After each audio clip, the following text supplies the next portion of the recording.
എസ്തേർ അധ്യായം 10. മൊർദെഖായിയുടെ മഹത്വം. അഹസ്വേരോസ് രാജാവ് ദേശത്തും തീരപ്രദേശങ്ങളിലും കരം ചുമത്തി. അവൻ്റെ വീരപ്രവൃത്തികളും മൊർദെഖായിക്ക് നൽകിയ ഉന്നത സ്ഥാനങ്ങളുടെ വിവരവും മേദിയായിലെയും പേർഷ്യയിലെയും രാജാക്കന്മാരുടെ ദിനവൃത്താന്തത്തിൽ എഴുതപ്പെട്ടിട്ടുണ്ടല്ലോ. യഹൂദനായ മൊർദെഖായി അഹസ്വേരോസ് രാജാവിന് തൊട്ടടുത്ത സ്ഥാനമുള്ളവനും യഹൂദരുടെ ഇടയിൽ ഉന്നതനും തൻ്റെ വിപുലമായ സഹോദരഗണത്തിന് സുസമ്മതനുമായിരുന്നു. എന്തെന്നാൽ അവൻ സ്വജനത്തിൻ്റെ ക്ഷേമത്തിനും സമാധാനത്തിനും വേണ്ടി പ്രവർത്തിച്ചു.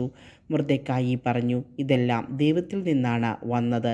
ഇവയെക്കുറിച്ച് എനിക്കുണ്ടായ സ്വപ്നം ഞാൻ ഓർമ്മിക്കുന്നു. അതിലൊന്നുപോലും സംഭവിക്കാതിരുന്നില്ല. നദിയായി മാറിയ കൊച്ചരുവി, പ്രകാശവും സൂര്യനും സമൃദ്ധിയായ ജലവും. ആ നദിയാണ് രാജാവ് പരിഗ്രഹിച്ച് രാജ്ഞിയാക്കിയ എസ്തേർ. രണ്ട് ഭീകരസത്വങ്ങൾ ഹാമാനും ഞാനുമാണ്. ജനതകൾ യഹൂദരുടെ നാമം നശിപ്പിക്കാൻ ഒരുമിച്ച് കൂടിയവരാണ്.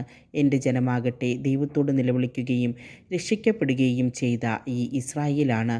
കർത്താവ് തൻ്റെ ജനത്തെ രക്ഷിച്ചിരിക്കുന്നു. ഈ തിന്മകളിൽ നിന്നെല്ലാം കർത്താവ് ഞങ്ങളെ മോചിപ്പിച്ചിരിക്കുന്നു.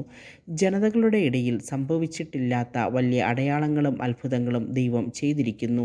ഈ ലക്ഷ്യത്തിനു വേണ്ടി ദൈവം തൻ്റെ ജനത്തിന് ഒന്നും മറ്റെല്ലാ ജനതയ്ക്കും വേണ്ടി മറ്റൊന്നുമായി രണ്ട് നറുക്ക് ഉണ്ടാക്കി. നറുക്കിൻ പ്രകാരം സകല ജനതകളുടെയും ഇടയിൽ ദൈവം നിശ്ചയിച്ച നാഴികയിലും നിമിഷത്തിലും ദിവസത്തിലും സംഭവിച്ചു. കർത്താവ് തൻ്റെ ജനത്തെ സ്മരിക്കുകയും തൻ്റെ അവകാശത്തിനു വേണ്ടി പ്രതികാരം ചെയ്യുകയും ചെയ്തു. ആകയാൽ അവർ ആദാർ മാസം 14 15 ദിവസങ്ങളിൽ ദൈവസന്നിധിയിൽ ആനന്ദത്തോടും ആഹ്ലാദത്തോടും കൂടി സമ്മേളിച്ച് തലമുറ തലമുറയായി തൻ്റെ ജനമായ ഇസ്രായേലിൽ എന്നേക്കും ഇത് ആചരിക്കണം.